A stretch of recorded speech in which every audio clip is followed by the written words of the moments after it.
आगरा का शाही महल एक सुनहरी सुबह में चमक रहा था। बादशाह अकबर अपने सिंहासन पर बैठे थे। उनकी सोच में एक नया विचार उमड़ रहा था। दरबार के मुखिया मंत्री ने देखा कि अकबर गहरी सोच में डूबे हैं। अकबर ने अपने मंत्री नूरुद्दीन से कहा, नूरुद्दीन, मैं सोच रहा हूँ कि बीरबल की बुद्धि की परीक्षा ली जाए। देखना चाहता हूँ कि क्या सच में वह मेरी अपेक्षा पर खरा उतरता है। नूरुद्दीन ने थोड़ी हिचकिचाहट के साथ कहा, महाराज, बीरबल तो आपकी बुद्धि का प्रतीक है, लेकिन आपकी इच्छा सर्वश्रेष्ठ है। अकबर ने मुस्कुराते हुए कहा, तुम ठीक कहते हो, लेकिन यह परीक्षा हमारे दरबार और राज्य के लिए भी एक प्रेरणा होगी।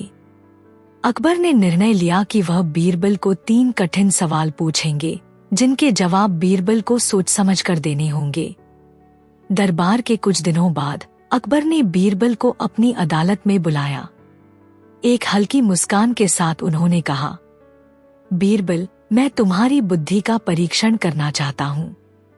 तुम्हें 3 ऐसे सवाल पूछे जाएंगे जिनका जवाब देना तुम्हारे लिए चुनौतीपूर्ण होगा। बीरबल ने विनम्रता से जवाब दिया, महाराज, मैं आपकी परीक्षा के लिए सदैव तैयार हूँ।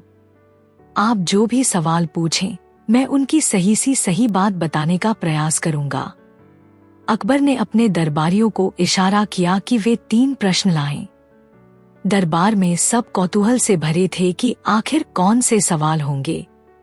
अकबर ने पहला सवाल पूछा, बीरबल, अगर नदी या तालाब के पानी में सोना दबा हो तो उसे कैसे खोजेंगे? सभी दरबारी सोच में पड़ गए। कुछ ने कहा कि पानी को सुखा देना चाहिए, कुछ ने कहा कि जाल डालकर सोना छाना जाए। बीरबल ने गंभीरता से कहा, महाराज, सोना पानी में दबा हो तो सबसे पहले हमें यह समझना होगा कि वह कहाँ दबा है।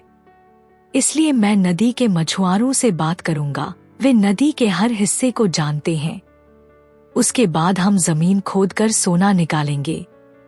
अकबर ने हंसते हुए कहा, तुमने बहुत समझदारी से जवाब दिया। ज्ञान से बड़ा कोई धन नहीं। अकबर ने दूसरा सवाल पूछा, यदि किसी को हवा में बिना उड़ते खड़ा होना पड़े तो वह कैसे खड़ा रहेगा? दरबार में सभी चुप थे, क्योंकि यह सवाल असंभव लग रहा था। बीरबल ने मुस्कुराते हुए कहा, महाराज, अगर हम किसी पेड़ की शाखा पर चढ़ जाएं, तो हम हवा में खड़े हो सकते हैं बिना उड़ते। इसलिए पेड़ हवा में खड़ा होना संभव बनाता है। दरबार में हंसी की लहर दौड़ गई और अकबर ने प्रसन्न होकर कहा, तुम्हारी बुद्धि सचमुच अद्भुत है।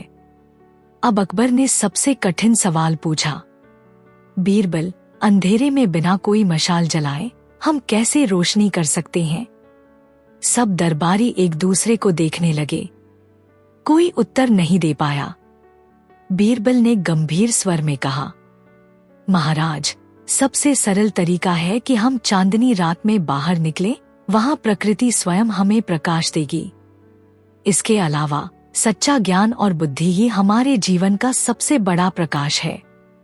अकबर ने हंसते हुए कहा, तुमने सचमुच मेरी सोच को चुनौती दी। तुम मेरे सबसे बुद्धिमान सलाहकार हो। दरबार में इस परीक्षा के बाद बीरबल ने अपने साथियों से मजाकिया अंदाज में कहा, देखो, मैंने अकबर साहब के सवालों के जवाब ऐसे दिए जैसे कोई जादूगर करता है, सरल पर असरदार। एक दरबारी ने कहा, बीरबल, तुम्हारी बुद्धि से तो पहाड़ भी झुक जाते हैं। बीरबल ने हंसते हुए कहा, और ध्यान रखना, असली बुद्धि वही है जो जीवन को आसान और खुशहाल बनाए। अकबर ने पूरे दरबार के सामने बीरबल को सम्मानित किया और कहा, बीरबल, तुम्हारी सूझबूझ और ज्ञान ने आज साबित कर दिया कि तुम मेरे दरबार के सबसे अनमोल रत्न हो। तुम्हारे बिना मेरा शासन अधूरा है। बीरबल ने विनम्रता से जवाब दिया, महाराज, आपकी कृपा और न्यायप्रियता से ही मेरी बुद्धि चमकती है।